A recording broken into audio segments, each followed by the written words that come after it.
Hola, buenas tardes. Les doy la bienvenida a esta nueva capacitación de AUA sobre cómo gestionar eficientemente la oficina de arquitectura. En esta oportunidad tenemos a Alejandro Rodríguez y María José Castillo de Asociadas y las dejo a ellas directamente. La idea es que sea una capacitación súper práctica, así que a disfrutar. Muchas gracias. Otra cosa, perdón, las preguntas al final en el chat, solamente para que sea más ordenado y ellas las puedan ir revisando. Muchas gracias.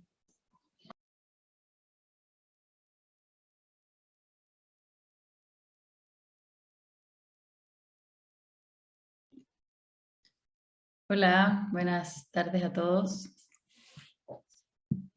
Nos presentamos, yo soy Alejandra Rodríguez, soy matemática con especialidad en estadística, y junto a María José, que ella es ingeniera comercial, María José Castillo, con mención en finanzas. En finanzas.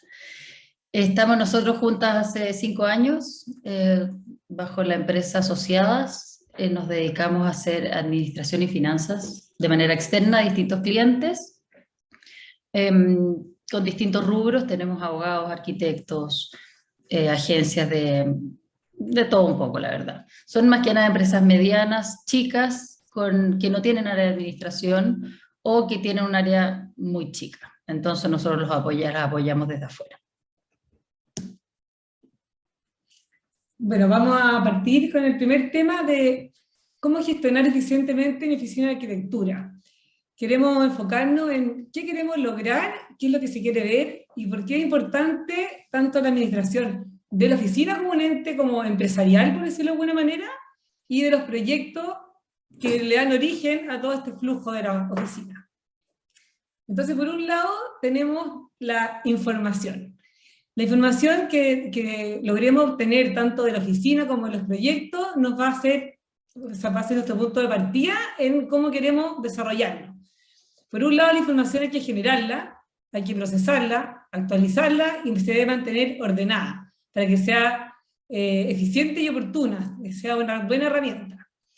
Al tener la información de esta manera, vamos a poder obtener una visión integral tanto de oficina como de los proyectos.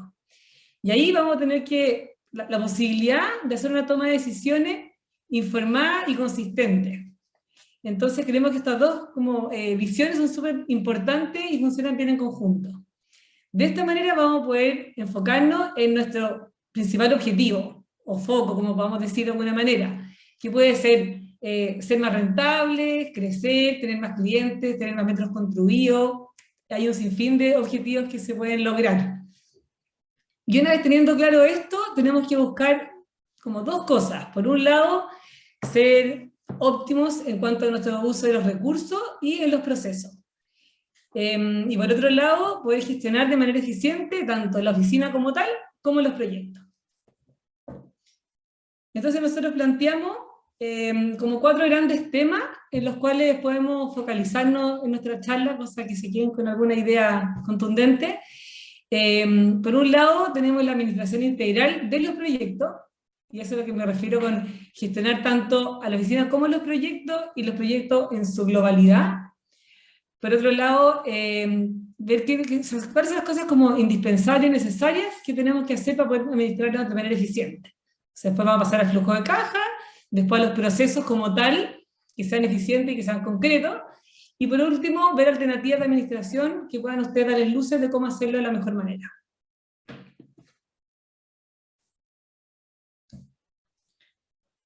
En el primer grupo de temas tenemos la administración de los proyectos como en un foco integral, es decir, dentro de la oficina no solamente hay un proyecto andando, sino que en general la oficina mantiene varios proyectos a la vez, que están en distintas etapas y con distintas necesidades de recursos. Pero estos recursos, habitualmente lo que pasa es que se cruzan. Entonces hay que ver cómo saber compartirlo y que estos cruces de recursos sean óptimos y organizados.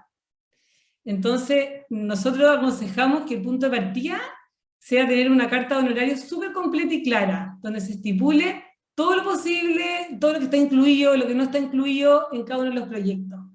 Esto va a ser nuestro punto de partida para poder partir ordenado, valga la redundancia, pero generar como los proyectos y su desarrollo de una manera ordenada.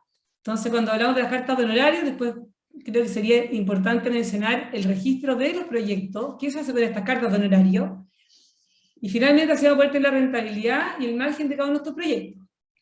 Entonces, dado que estamos hablando de los proyectos como tal, cuando hablamos de una carta de honorario, creo que sería como un buen checklist, por decirlo de alguna manera, qué es lo que debe contener la carta de honorario. Porque básicamente son las reglas del juego en las que nos movemos con nuestro cliente, ¿ya? Acá se pueden especificar desde todo lo que el cliente asume y lo que asume la oficina, de todos los costos. Entonces la carta de honorario, ¿qué creemos indispensable que tenga incluida? Están, por ejemplo, los hitos de cobro, qué cosas vamos a estar cobrando, los plazos en que iremos cobrando, cuáles son los honorarios que se pactan, ¿cierto?, para cada una de las etapas de los proyectos, si, por ejemplo, está incluido o no las modificaciones del proyecto, quién corre con ese gasto. Y hay montones de otros ítems que se pueden ir incluyendo o no incluyendo. Por ejemplo, las visitas, los viáticos, costos asociados, pasaje, por decirlo de alguna manera también están, imagínate, los paisajistas, o un render, fotógrafo, maqueta, montones de alternativas que pueden ser traspasables al cliente o no. Entonces creemos súper importante mantener desde un principio las reglas claras. Cuando hablamos también de registro del proyecto, ¿a qué nos referimos? Que una vez que cerramos una carta de cobro, una carta de honorario, y que ya tenemos claro sobre qué vamos a trabajar, nuestro concepto para poder funcionar de manera organizada es luego construir la información. O sea, registrar todas estas cartas, básicamente para que quede por escrito y podamos saber bien todo lo que se nos viene hacia adelante, ¿ya? Entonces, por un lado está registrar desde el nombre del cliente, el nombre del proyecto, todos los hitos de cobro que mencionaba anteriormente. En hitos de cobro podemos tener desde inicio de obra, anteproyecto, recepción municipal, montones de cosas que escapan un poco de... O sea, hay una lista enorme, creo. Pero tener todo eso tipificado, tenerlo claro, el cuándo creeremos que se van a ir cobrando esta etapa, y cuánto van a costar cada una, tanto en UF como en peso, y luego una vez que facturamos, cuál es el número de esa factura, cuándo se facturó, y después cuándo se pagó. Y además mantener un registro permanente de todos los costos que son directos de los proyectos, como los que nombramos anteriormente, desde maquetas, render, etc. Y también de repente la contratación de personas externas, podría ser un dibujante, un arquitecto revisor, etc. Es muy importante que en este registro de proyectos, que no sea como archivar la carta honorario nada más, sino que tiene que pasarse a un Excel, cosa que sea una información que se pueda tabular, que de ahí se pueda sacar reportes. O sea, esta es como tu base maestra, pero básica, que tienes que tener como arquitecto para tú tener una claridad de todo lo que está pasando, de qué está cobrado, qué está pendiente. O sea, este registro de proyecto es como la base para poder tener información de cómo estamos y para dónde vamos. Otro tema importante para nosotros sería el flujo de caja. ¿Por qué el flujo de caja es tan importante? Primero que nada, para poder armar un flujo de caja, lo primero que tenemos que tener es una conciliación bancaria. ¿Qué es la conciliación bancaria? Es la cartola del banco, que se descarga al banco, en la cual uno tiene que identificar cada uno de los movimientos, todo lo que entró, todo lo que salió. Eso tiene que estar ordenado, periódico y completo. O sea, no puede haber un peso que no esté identificado por qué se gastó o qué fue lo que nos pagaron. No sé, o sea, si el ISAPRE devolvió plata, eso tiene que saberse de alguna manera la claridad perfecta de lo que está pasando ahí. Porque de esa es la única manera que tenemos el control absoluto de los ingresos y los egresos. Y con esto podemos construir un flujo de caja real. O sea, que ese es como una foto de lo que está pasando en nuestro movimiento bancario. Lo ideal es hacer esto semanal, porque si no después se te olvida, y después, oye, ¿qué fueron estas 5 lucas que uno, no sé, pues se le depositó a uno de los arquitectos, uno de los socios, y nadie se acuerda que fue una rendición? Es súper importante tenerlo ahí al día. ¿Cómo se construye un flujo de caja? Es el saldo inicial del banco, de principio de mes, todos los ingresos, todo lo que entra, todo lo que sale, y después tenemos un saldo final. La conciliación, aparte de ser una herramienta que ya vamos a ver para servirnos, para saber en qué gastamos, dónde se nos está yendo la plata, qué sé yo, es contablemente necesaria. O sea, los contadores les van a solicitar en algún minuto a todos ustedes la conciliación bancaria. Si ustedes no la tienen, el contador, ¿qué hace? Hace lo que puede. Y ven el servicio de impuestos internos, las facturas emitidas, las facturas recibidas, y eso lo imputa a gasto y a ingresos. Y el resto lo tira como un gasto, o sea, no lo pasa como gasto. Entonces, finalmente, para la operación renta salimos perjudicados. Si es que hay una rendición, por ejemplo, que nosotros no le estamos informando al contador y que él no sabe que sea un gasto como justificado. ¿Sí? Entonces, de alguna manera le sirve para dos cosas. Uno, para ordenarse, y la otra para que realmente el contador pueda poner como gasto todo lo que se gastó. Y ¿qué tenemos que tener claro en cada una de estas partidas, digamos? En los ingresos, ¿qué tipo de ingresos tenemos? Pagos de clientes, inversiones, aportes de capital, de trabajo, préstamo, cualquier plata que entre, y principalmente son pagos de clientes. En egresos, ¿cuáles son las típicas salidas de plata? Primero, recursos humanos, que vendría a ser sueldos, cotizaciones. Después tenemos impuestos, costos directos de los proyectos, que son el fotógrafo, el dibujante, el plotter, la maqueta, el render, como rendiciones de arquitectos, de movilización o viajes. Gastos de oficina, arriendo, gasto común, cuentas, patentes, suscripciones del correo, temas computacionales. Y tenemos también externos, que hay que pagar a un arquitecto puntual que se contrató para un proyecto, o dibujante, ¿ya? Cosas más puntuales. Con esto podemos tener como la historia, de alguna manera, de lo que nosotros, en qué hemos gastado, pero más que importante que la historia, o igual de importante, es la proyección de esto. Entonces, si yo armo un flujo de caja bueno, ordenado y detallado con cada uno, no es como que este mes salieron 10 millones, sino que tener claro cada una de las partidas, en qué se fue la plata, me sale más fácil proyectar, o si no es muy difícil. Entonces, como proyecto, yo de alguna manera sé el recurso humano, cuánto más o menos, si ya tengo la historia para atrás de cada mes, yo pago en sueldo un monto, uno ya proyecta fácil hacia adelante. O sea, si uno tiene todas las partidas ordenaditas, el proyectar se hace muy fácil, porque uno va viendo y dice, mira, ¿sabéis que gastamos en promedio, en gente externa que contratamos para cosas, gastamos 50.000 mensuales? Entonces uno lo proyecta en 50. Se te hace mucho más fácil, como que se ve súper claro cómo proyectar. ¿A cuánto proyectamos? Porque uno dice, nosotros, o cada cuánto proyectamos. Nosotros creemos que se tiene que proyectar por lo menos a un año de plazo para adelante, pensando que los proyectos de ustedes son a largo plazo, y actualizarlo por lo menos mensualmente. ¿Ya?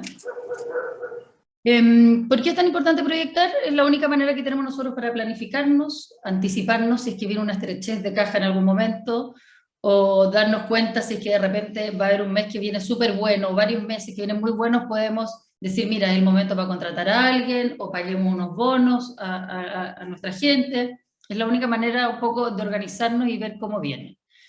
Lo más complejo de proyectar son los ingresos de venta, porque tú decís, ¿cómo sé cuándo me paga el cliente? Entonces aquí está la importancia de registrar los proyectos. Yo ahora teniendo lo que vimos recién, que les dijo la María José, como registro de proyectos, ahí podemos tener una claridad, eso bien hecho, bien tabulado, diciendo la fecha probable, porque tú decías, ya tengo yo el anteproyecto de tal cliente y tal proyecto, yo sé que lo vamos a terminar más o menos en junio. Entonces tú le dices, ok, yo entonces lo voy a cobrar en julio.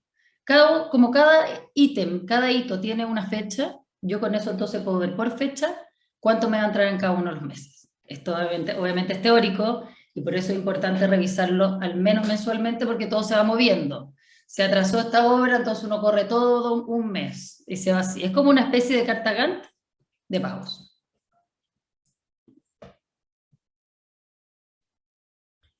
Después, otro tema que queríamos tocar nosotros es darles como conceptos de procesos que se tienen que hacer de manera eficiente y concreta.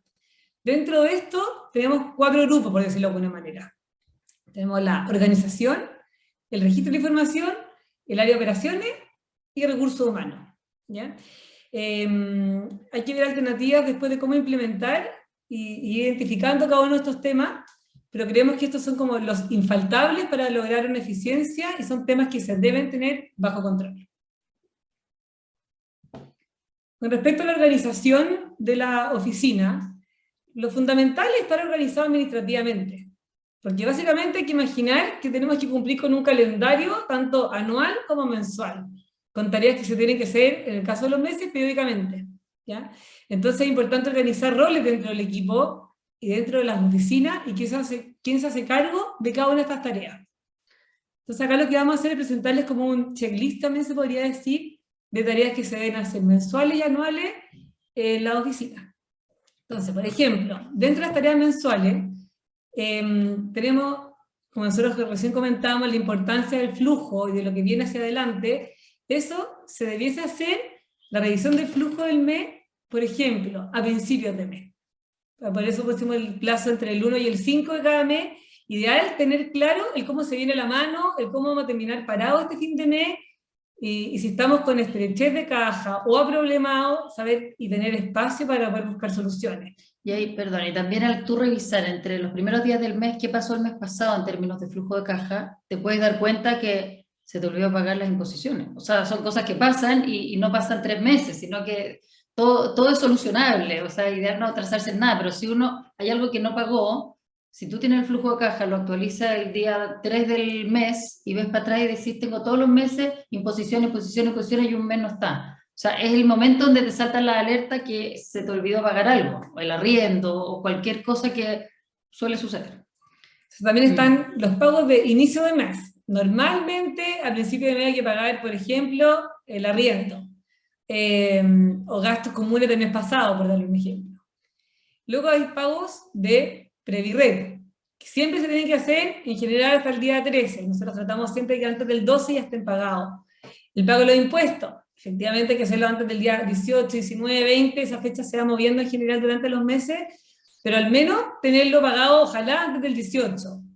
Después, por ejemplo, están las liquidaciones de sueldo. Cuando yo tengo sueldos por pagar, tengo que revisar las liquidaciones sobre las cuales voy a pagar. Ver el detalle, ver los descuentos que se están realizando, fijarse que esté bien descontado el plan de ISAPRE, millones de partidas en que hay que ser súper cuidadoso para evitar problemas futuros. Pagar los sueldos y después mandar la liquidación a los trabajadores. Además, eventualmente lo ideal es que esas liquidaciones se devuelvan firmadas, o tener un checklist de que la recibieron, por ejemplo. Y a fin de mes hay otros miles de pagos, ahí nos faltó ponerlo, en que, por ejemplo, además de pagar los sueldos, a lo mejor hay que pagarle no sé, al dibujante que vino externo, pagar boletas de honorario, pagar cuentas. Hay montones de partidas que hay que ir haciendo como un checklist, que cuando efectivamente tienes un flujo de caja ordenado, al tiro te salta el error, si algo no fue lo normal. O lo mismo que si un gasto se disparó un mes. Pucha, ¿por qué el arriendo subió, no sé, un 30%? Raro, se tenía por el antecedente que siempre cuesta esto. Y por otro lado, está el grupo de tareas anuales. Son cosas que se repiten todos los años. Por ejemplo, acá pusimos 5 ejemplos, seguramente hay varias más, pero el pago de las patentes, por dar un ejemplo. La primera cuota se debe pagar en enero, tanto de la patente profesional como de la patente comercial de la oficina. La segunda cuota en julio. Ok, vamos con el checklist. La operación renta, efectivamente, termina en abril, pero 1, 2, 3 no se hace de un minuto a otro durante abril. O sea, hay que prepararse para eso. Hay que tener un cierre de año, que se debe hacer antes de diciembre, como viene más abajo, pero además hay que tener las declaraciones juradas, hay que tener el tema de las declaraciones de cada socio, lo de las remuneraciones, son montones de input que la componen. Entonces eso se debe preparar con anticipación, no que te pille el 25 de abril sin tenerlo listo. Por otro lado, el cierre anual nos referimos a que en la oficina al fin de año tenés que revisar qué cuentas por cobrar están pendientes, qué cuentas por pagar están pendientes. O sea, que todo converse y que haya un orden y que el cierre sea ordenado a fin de año. Y por otro lado está el pago de, por ejemplo, bonos o aguinaldos, que son muy comunes y que en general se pagan en septiembre o en diciembre o después del cierre de diciembre en marzo. Y eso también se tiene que preparar con anticipación. No se puede llegar y pagar un bono, sino que hay que meterlo en la liquidación de sueldo, eso se le debe comunicar al que realiza las liquidaciones, que en general es el contador. O sea, hay un proceso. Y estos procesos son reiterativos año a año. Otro grupo de procesos que nosotros identificamos es el registro de la información. O sea, es fundamental tener la información ordenada, porque como ya le hablamos, el registro de los proyectos se hace en base a las cartas de honorario, ¿cierto? Que mientras más completas estén, mejores inputs y más completos van a ser nuestra información y con la cual vamos a poder tomar mejores decisiones.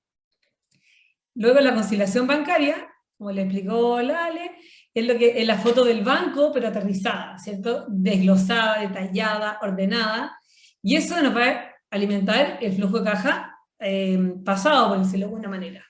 Entonces, esta información, teniéndola realmente organizada, son unos muy buenos como alimentadores de proyecciones, reportes o KPI, ¿ya? Con todo esto, por ejemplo, teniendo los proyectos bien registrados, la conciliación bancaria bien registrada, un flujo de caja ordenado, vamos a poder proyectar. Y el realizar proyecciones, la verdad es que es el punto clave, porque te va mostrando el camino hacia adelante y el cómo estamos parados. Entonces, a partir de eso, de las proyecciones, además podemos realizar reportes y obtener indicadores. O sea, eso en base a la realidad, a lo que ya ocurrió, ¿ya? Cuando queremos proyectar, no solamente hablamos de proyectar el flujo de caja, o sea, se proyecta tanto el flujo de caja, pero además tenéis que ir viendo dentro del flujo de caja todas las partidas que tienen que ver con la proyección. Porque, por ejemplo, si yo sé que tal proyecto voy a poder cobrarlo en 2 meses más, quizás también sé que en 2 meses más, entonces me va a tocar pagarle al, no sé, arquitecto revisor, por poner un ejemplo. O sea, hay gastos asociados a ciertos hitos y es importante tener eso súper en consideración. Cuando hablamos de reporte, los reportes pueden ser con montones de focos distintos. O sea, podemos focalizarnos, por ejemplo, en los clientes, en las ventas. Ventas, compararlas anualmente, mensualmente, los trimestres, también los plazos de pago de los clientes se pueden revisar. Por ejemplo, al tener yo registrado las fechas que me pagan, voy a saber si este cliente en verdad es súper malo para pagar, o este otro me paga al día siguiente emitida la factura.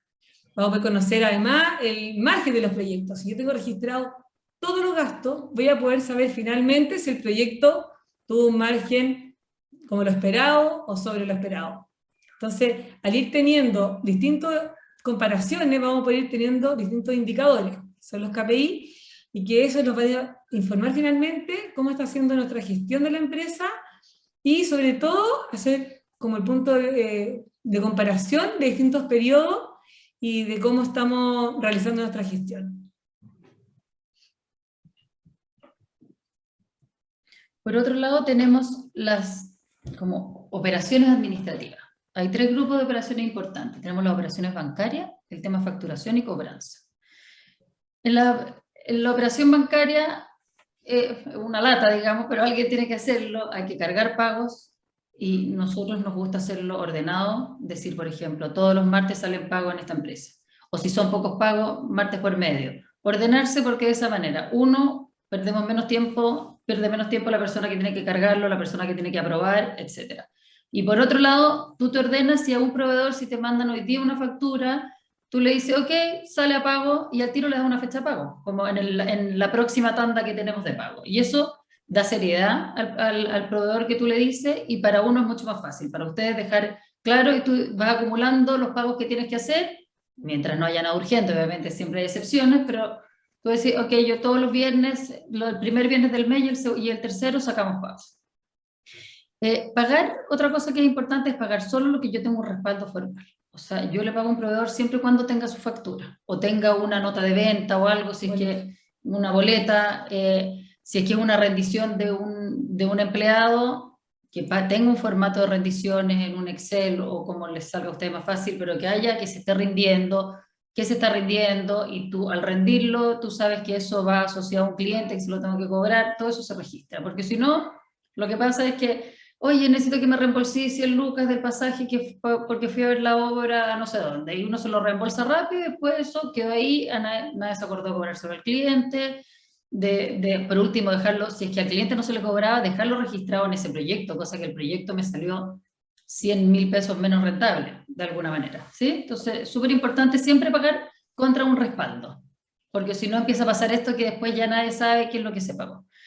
Y tener claro quién es el encargado, y con esto tener distintos perfiles de usuarios en el banco. Puede haber un usuario que sea una secretaria o qué sé yo, que solo cargue las transferencias y el socio es el que la aprueba, o dos socios la aprueban, pero tener claro como quién hace qué tarea en el banco. Por otro lado tenemos las facturas. La facturación es clave, porque sin factura yo no puedo cobrar. Entonces, si no facturo oportunamente, no me pagan oportunamente. O sea, es mi manera de empezar a echar a andar esta rueda de plata que al final todos necesitamos que nos paguen para nosotros pagar. O sea, yo lo primero que hago es facturar a tiempo, según lo estipulado. Entonces, tenemos que tener una firma digital, que esa es ideal que esté configurada en más de un computador para poder pagar el servicio de impuestos internos. Si es que hay o solo una persona encargada, esa persona se enfermó, se echó a perder el computador, no pueden salir facturas. Después, proponemos enviar la factura siempre junto a una nota de cobro, tener un formato de nota de cobro que sea cliente tanto, yo te estoy cobrando, estos son todas las etapas de tu proyecto, y yo te estoy cobrando estas, las dos primeras están cobradas y pagadas, te estoy cobrando y me quedan pendientes estas otras tres. Cosa que él tenga claro qué le estás cobrando. Si tú le mandas la factura y no está clara, te va a responder, ¿pero qué es esto? Yo ya te lo había pagado. No, que me pagaste la etapa 1, está en la etapa 2. De alguna manera se atrasa, o sea, todo pierden tiempo y se va atrasando un poco, es poco efectivo. Entonces, nos gusta un mail, proponemos un mail estandarizado para enviar factura y que siempre esté en los detalles bancarios, porque si no también es un mail de vuelta, ya ok, pero no encuentro tu cuenta, dámela. Entonces al tiro uno manda un mail estándar, súper formal, digamos, con la factura y los datos bancarios. Y ahí se tiene que definir quién envía la factura, ¿sí? Como quién quiere tener el contacto con el cliente. Después, por otro lado, tenemos cobranza. Hacer el seguimiento de las cuentas por cobrar es súper importante. Tenerlo idealmente una vez a la semana, revisar mis proyectos, mi listado de proyectos y ver cuáles tienen fecha cercana de vencimiento según lo que estamos como, o sea, de la factura, yo mandé la factura, esta tiene cuántos días de vencimiento, 1 día, 2 días, 30 días, a cuál tengo que hacerlo. Y tener un plazo que puede ser cada 2 semanas yo cobro. Yo le mando un mail estandarizado nuevamente y formal al cliente. Lo ideal es que haya 1 o 2 personas que se contacten con el cliente para que no sea así como que después el cliente no sabe quién tratar con el tema cobranza, el tema como incómodo, que es cobrar, porque muchas veces el cliente es como un amigo también. Entonces el trato al cliente de repente es un poco incómodo en esta etapa de cobranza. O sea, también es importante, o la otra alternativa es tener un mail genérico, un mail que sea administración @ o contacto @ o cobranza @ arquitecto.cl, cosa que salga como un poco más formal y menos incómodo. Nosotros aquí les proponemos como tipos de correos, ¿sí? Por ejemplo, el de la izquierda es un correo tipo para enviar una factura, estimado, junto con saludar, adjunto factura y nota de cobro correspondiente al avance de obra de la Casa de la Playa e información para la transferencia. Quedamos atentos a sus comentarios. Se adjunta nota de cobro, se adjunta factura. Y luego a la derecha tenemos un mail de cobranza, después de 2 semanas de enviar la factura, o puede ser después de 1 mes y luego cada 2 semanas, estimado junto con saludar, quisiera saber si tiene fecha programada para el pago de nuestra factura adjunta. Súper formal, serio y sin invadir mucho, siendo como lo más políticamente correcto. Bueno, y por otro, el área de recursos humanos, que en algunas empresas es más grande, en otras es más chica, pero súper relevante, o sea, es nuestro principal activo, ¿cierto?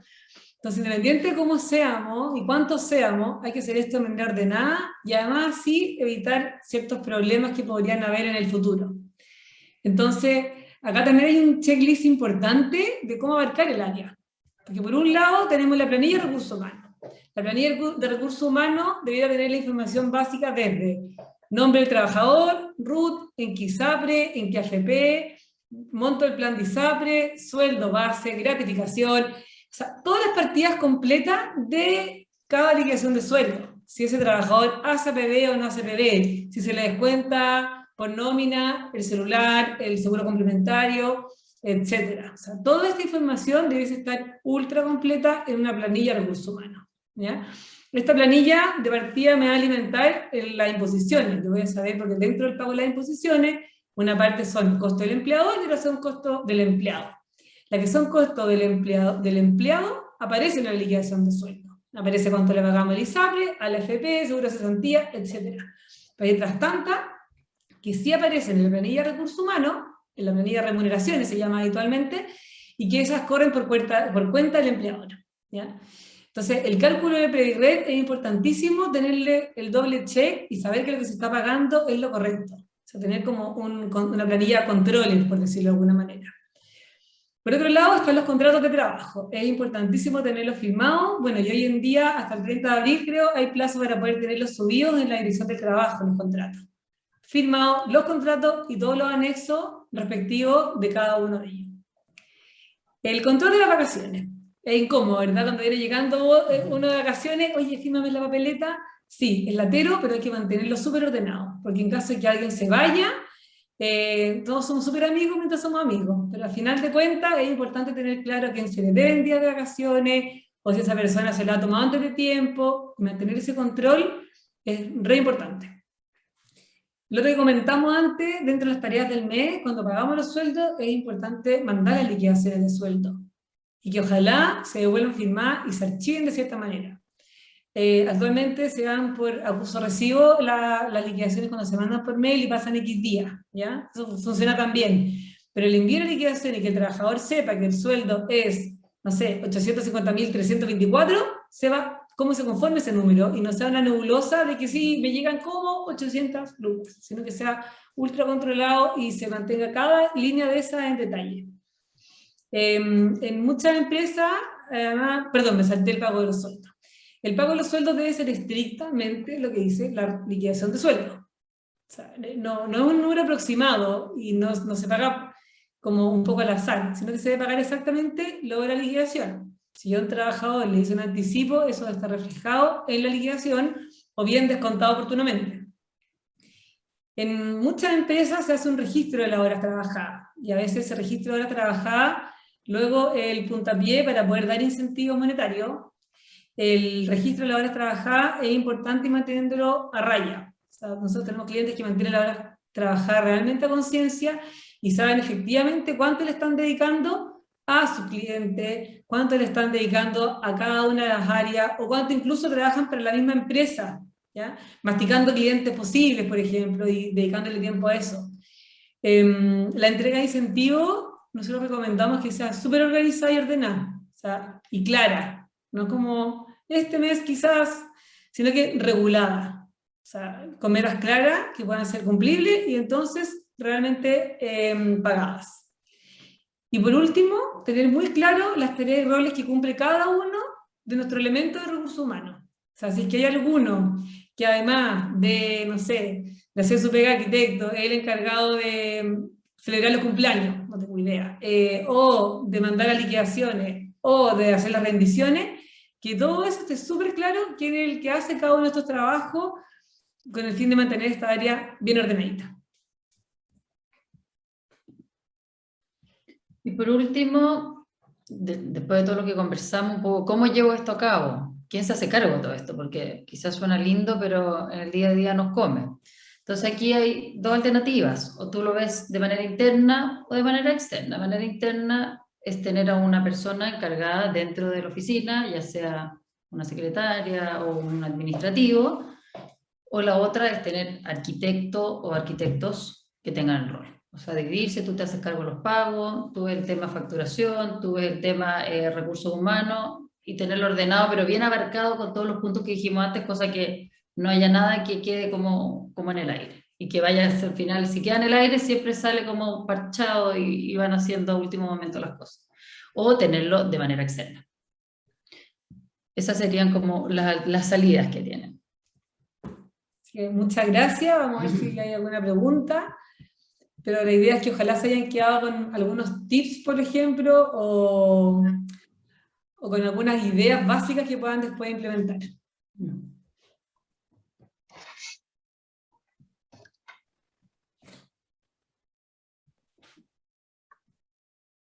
Si tienen alguna pregunta pueden escribirla en el chat, porque no sé si tienen los micrófonos abiertos.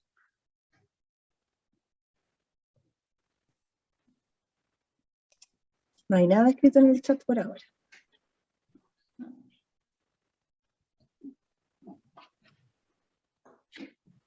Ahí viene.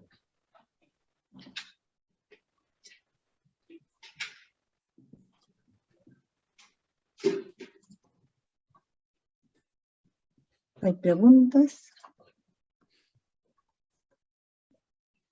Ahí viene una pregunta.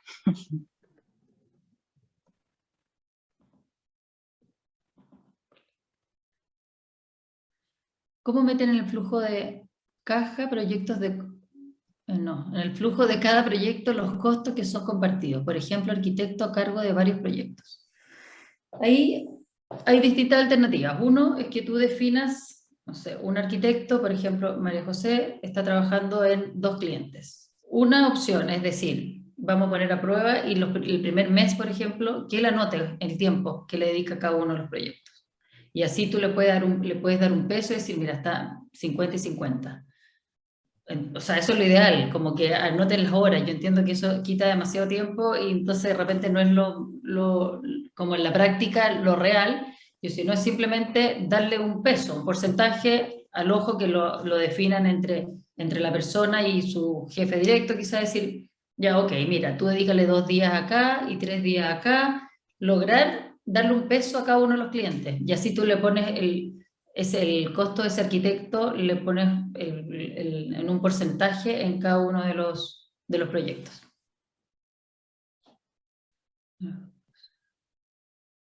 Ya, las compras con IVA, claro, por ahora uno no tiene el IVA crédito, el IVA débito porque facturan exento, pero eso cambia a partir de enero del 2023, vamos a tener que todo facturar con IVA. Entonces es como... El gran tema. Será para la charla 2023, porque por ahora efectivamente el IVA no nos sirve de nada a nosotros, el IVA crédito, por ser exentos. Es un IVA que se pierde, pero sí se va a poder recuperar en el próximo año, porque ya va a ser obligación, no va a existir la factura exenta. Software de administración que han visto como resultado. Mira, hemos visto software que efectivamente dan más o menos mejores resultados en algunas oficinas, según el tipo de negocio finalmente. Pero nosotros básicamente, siendo realistas, para nuestra gestión ocupamos mucho Excel. O sea, la planificación en Excel para proyectar flujos de caja, por ejemplo, sobre todo futuros, nos funciona súper bien teniendo una buena información. O sea, si la información está completa y ordenada, es un muy buen punto de partida. De software recomendado, yo diría que... Sí, Chipax funciona bien. Funciona bien. No te proyecta, pero sí te baja, conversa con el servicio de impuesto interno y con el banco. Entonces, de alguna manera te dice, entró un pago por 106.000 no sé cuánto, y te propone una factura que tú tienes por ese mismo valor y tú puedes ahí cruzarla. Entonces, se te hace un poco más amigable. Y otra pregunta que dice, ¿cómo se pudiera manejar el tema de los ingresos cuando los clientes se atrasan y ya se tiene una proyección del flujo de caja? La proyección del flujo de caja es movible, por esto mismo. Súper móvil, y tú, a la medida que vas conociendo a tus clientes, tú sabes cómo proyectar. O sea, tú dices, este hito me toca cobrarlo ahora aquí en abril. Y yo sé que este cliente me paga en abril. O sea, hay clientes que uno le emite la factura y al día siguiente pagarlo. Entonces yo eso lo proyecto en abril. Así proyecto ese cliente. Pero hay otros clientes que tú sabes que se demoran 2 meses. Entonces tienes que proyectarlo con 2 meses. Si después se atrasan o se adelantan más de lo que tú creías, tienes que ajustarlo. Por eso es importante todos los meses estar haciendo un ajuste de lo que está pasando y de la realidad. O tú dices, oye, ya hablé con el cliente, dice que están súper mal, que no nos va a poder pagar de aquí a 3 meses. Entonces asumimos esa información y la corres 2 o 3 meses, aunque duela. Es muy importante tratar el flujo caja de manera muy flexible. Si bien es completo, pero tiene que tener esta sutileza y se tiene que saber reflejar en la proyección. Ahí dicen, ¿desaparecerá la factura exenta? Entonces sí, salió una ley. En esta área, o sea, en los arquitectos sí. Sí, salió en febrero, ahora recién, en el verano. Sí, salió una ley que efectivamente, por ejemplo, creo que las facturas de personal de salud van a seguir exentas. Y se me olvidó cuál otro, pero creo que para la oficina de arquitectura, agencias de comunicación... todo lo que es prestación de servicio que era exento, va a dejar de ser exento. Exactamente. No práctico, igual que... Ya, si es que aquí preguntan, en caso de externalizar la administración, ¿cómo opera sociedad en la práctica? ¿Igual hay que tener un encargado interno que se relacione con ustedes? Sí y no, depende un poco de la empresa. Empresas grandes sí tienen una persona adentro porque hay un día a día muy activo que necesitan a alguien ahí que esté como atajando los goles. Pero en la mayoría de nuestros clientes que son más chicos, no. Nuestra contraparte es el propio arquitecto, el contador externo que tienen, y funcionamos nosotros con acceso a su banco, a sus servicios de impuestos internos. Nosotros generamos esta planilla. Hay que sí tener reuniones porque ustedes nos tienen que pasar las cartas de honorario y decir, mira, esto pasó, después nos mandan un mail, hubo un cambio, me junté con el cliente, esto se alarga, esto se atrasa, esto aquí hasta acá, vamos a agrandar la obra, se va como, y así nosotros vamos actualizando, les vamos preguntando qué viene, cómo va la cosa, qué pasó con esto. Nos alimentamos, digamos, nosotros pedimos información y ustedes nos van alimentando. ¿Algún registro? ¿Pueden recomendar algún programa de registro de horas? Hemos mirado mucho y a mí no hay ninguno que me haya convencido 100% todavía, así que no me caso con ninguno para recomendar. Claro, hay unos que usan los abogados que son muy buenos, que yo creo que también aplicaría. Sí, pero está muy pensado para abogados, pero sí. Sí, no, Time billing. Time billing. Time billing. Pero de los demás que hemos visto, así como pruebas gratuitas, yo he estado buscando con hartas ganas para un cliente específico y me ha costado encontrarla. Después, ¿es factible manejar los pagos de los proyectos en pagos mensuales por avances y que el flujo sea más solvente en vez de ser por hitos? En el mercado se cree que sea por hitos. yo creo que depende de cada uno de los proyectos. O sea, nosotros le decimos como hitos, de cierta manera como por ponerle como el número de cobro, pero puede ser tú puedes según el acuerdo mensual que tengas con el cliente. Podría ser, claro, si tú sabes que esta obra se va a demorar un año, en vez de decir ya, en el avance de obra te cobro tanto, sería mucho más fácil, creo yo, para ustedes y para el cliente decir, esto lo dividimos en 12 y tú me pagas todos los meses. Eso, lo encuentro que funcionaría perfecto. Coteándolo, de repente buenísimo porque tienes la posibilidad de ir recibiendo mensualmente avances de pagos. Claro. Nos pregunta cuánto vale nuestro servicio y si ustedes facturan. Nosotros sí tenemos factura exenta, hasta ahora, el próximo año ya no. Yo creo que la pregunta es si le facturamos nosotros a los mismos clientes, realizamos su facturación. Ah, bueno, también ambas dos sí. Nosotros sí hacemos por nuestro servicio, damos una factura y eventualmente también facturamos, les facturamos a los clientes de nuestros clientes de ser necesario. Y el valor de nuestro servicio varía muchísimo según el tipo de la cantidad de movimiento que tengan ustedes. Nosotros como si cobráramos por hora. No cobramos por hora, pero estimamos cuánto tiempo le dedicamos a cierto cliente y con eso fijamos nuestro honorario fijo mensual. Sí. Okay. Ah, mira, acá en la oficina dice que registra por el calendario de Google, luego lo baja en Excel y le funciona muy bien. Mira, buenísimo. Buen dato. ¿Con TimeCamp? No, no hemos tenido experiencia. Sí, hemos tenido experiencia con TimeCamp. No lo hemos tenido, ¿no? No. Leí que las sociedades de profesionales no estarán afectadas al IVA. Sí. Acaban de indicar que sí estarán afectadas a partir del 23. ¿Es efectivo? Eso nos informaron también para nosotros en Noticias en Desarrollo, pero esta semana nos informaron que así iba a ser. Habría que ver en cada uno de los rubros si cumple para todos. No tenemos la letra todavía tan chica. Al trabajar el contador. Sí, aquí dicen que ocupan TOGI para el control de horas de los proyectos. Bueno, mandarlo, súper. No sé si se nos quedó alguna pregunta sin responder. Creo que fuimos sí, creo que con todas, sí.